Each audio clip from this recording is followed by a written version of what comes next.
Bonjour, nous sommes le mardi 7 septembre 2014 et je voudrais revenir sur la question du féminin et du masculin. Car je m'aperçois dans les conversations que nous avons, dans les cafés philo notamment, que la question du masculin et du féminin est totalement évacuée. Et ça, c'est intéressant sur le plan philosophique. Parce que ça veut dire que la dualité, la dialectique, euh, n'aboutit pas à étudier la question du yin et du yang, de l'animus et de l'anima, du point de vue de l'autre. Il faut bien comprendre que, au niveau de l'humanité, l'autre, c'est l'autre sexe. L'autre jour, il y avait un café philo avec Jean-Luc Bernet. Comment perçoit-on, comment sommes-nous perçus par l'autre, ou comment les autres nous perçoivent-ils, etc.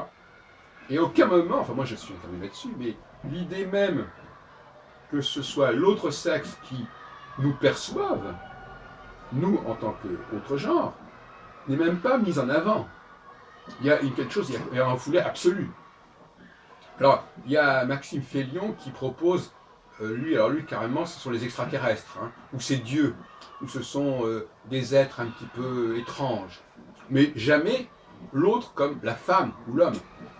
Donc là, il y a vraiment une pathologie de la pensée qui est assez inquiétante et qui est bien entendu également inquiétante sur le plan sociologique, psychologique, psychosociologique, etc. On ne veut pas penser l'altérité à l'intérieur de l'humanité. Quand on dit nous, c'est forcément nous, soit individus, soit en tant qu'humanité, mais ça ne peut pas être nous en tant que peuple particulier. Par exemple, les juifs, quel regard les juifs portent sur nous, chrétiens, du fait par exemple du Talmud, du fait par exemple des protocoles de Salvation, le Montesquieu qui écrit les lettres persanes, quel regard. Alors là évidemment c'est une invention, mais la problématique est quand même intéressante. Il y a un groupe qui vous regarde d'un autre côté, d'un autre point de vue, d'un autre angle.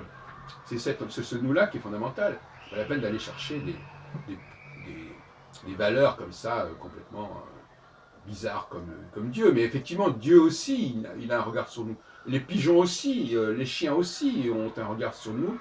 Et on voit à peu près ce qu'ils voient de nous. Enfin, peut-être pas physiologiquement, mais enfin, moi, les pigeons qui viennent se nourrir à ma porte avec des miettes de pain, bon, ben, je sais que pour eux, je leur apporte je les pourvois en miettes de pain, voilà. Et puis le chien, il attend autre chose, et puis la femme attend autre chose, etc. Il y a quand même des choses qu'on sait. Elles sont peut-être réductrices, mais enfin, on les sait. L'autre jour, je parlais de la Bible. Il y a une grande ambiguïté dans les 6 premiers chapitres de la Genèse, effectivement. On parle d'Adam, et puis à un certain moment, on dit que Adam, euh, enfin, je ne sais pas si on le dit clairement, on dit Adam, donc c'est l'homme. Après, l'homme, il va avoir une femme. Cette femme va le tenter. Elle ne s'appelle pas encore Ève. Au moment du jardin d'Éden, elle n'a pas encore le nom d'Ève. C'est bien plus tard que. Déjà, l'idée d'Adam et Ève, ça n'existe pas à ce moment-là. C'est dans les chapitres suivants. Et on voit bien qu'elle se réfère à Adam, à l'homme. Parce que aussi, il y a cette question. Adam, c'est aussi l'homme. D'ailleurs, ça a été traduit en grec dans la Septante par anthropos. Donc c'est l'homme. Nous sommes les hommes, nous sommes, oui, c'est l'homme. Et puis alors il y a les femmes. Il y a les femmes qui sont là et qui sont une sorte d'entité différente qui va se joindre à nous, notamment ils le disent dans la Bible, au moment de l'acte sexuel, c'est la conjonction, le couple en ce sens-là, il est la conjonction, au sens le plus concret du terme, de ces deux humanités. C'est là le véritable enjeu du couple. Puisque c'est à ce moment-là qu'effectivement le couple va procréer.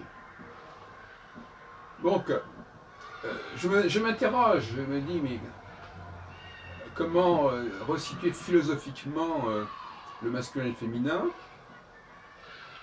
Comment peut-on faire abstraction de cette dualité? Est-ce que toute dualité n'est pas quelque part liée à cette question? Peut-être pas. Ce qui est clair, en revanche, c'est qu'il y a des comportements différents que j'ai déjà développés et exposés à plusieurs reprises. Il semble qu'il y ait une humanité qui a appris à être autonome, c'est-à-dire où chaque être avait une autonomie, il avait une sorte que j'appelais une altérité intérieure, c'est qu'il était capable de... On avait d'ailleurs l'autre jour, on a parlé de Robinson Crusoe, à ce café philo. Donc il y a une capacité d'autonomie de l'homme, qui n'existe pas, selon moi, chez la femme. Chez la femme, l'autonomie psychique, elle n'existe pas. Elle a besoin de l'autre, elle a besoin des autres, elle a besoin de recevoir, elle a besoin qu'on la nourrisse, qu'on la remplisse. Donc c'est pas du tout la même démarche.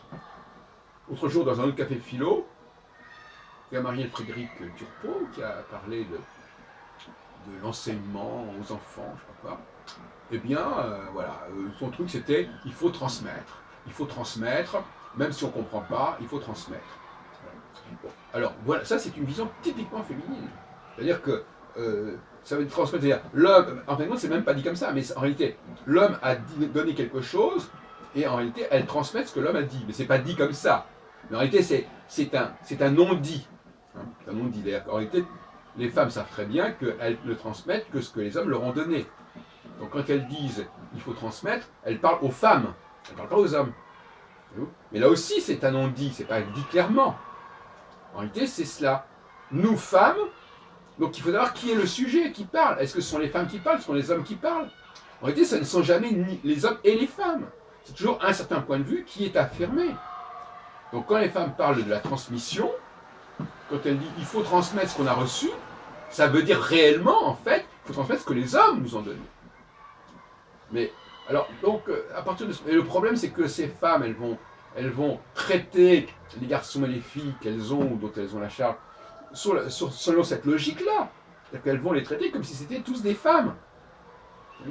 Donc il y a un imbroglio absolument ahurissant dans tout ce domaine-là, qui pollue totalement tous les cafés philo que je connais, par soit l'affirmation d'une universalité qui n'existe pas, et on présente le point de vue féminin comme étant le point de vue de tout le monde, tout en sachant très bien qu'il y a quelqu'un qui est là à l'origine, à la source, mais bon, celui-là, on considère... Si vous voulez, c'est comme des enfants qui se réuniraient entre eux et qui parleraient des adultes, etc. Bon, en fin de compte, c'est ça, c'est-à-dire qu'il y a un non-dit, il y a des choses qui sont refoulées, qui ne sont pas exprimées, mais en réalité, les femmes, bel et bien, se comportent comme des êtres qui dépendent des hommes.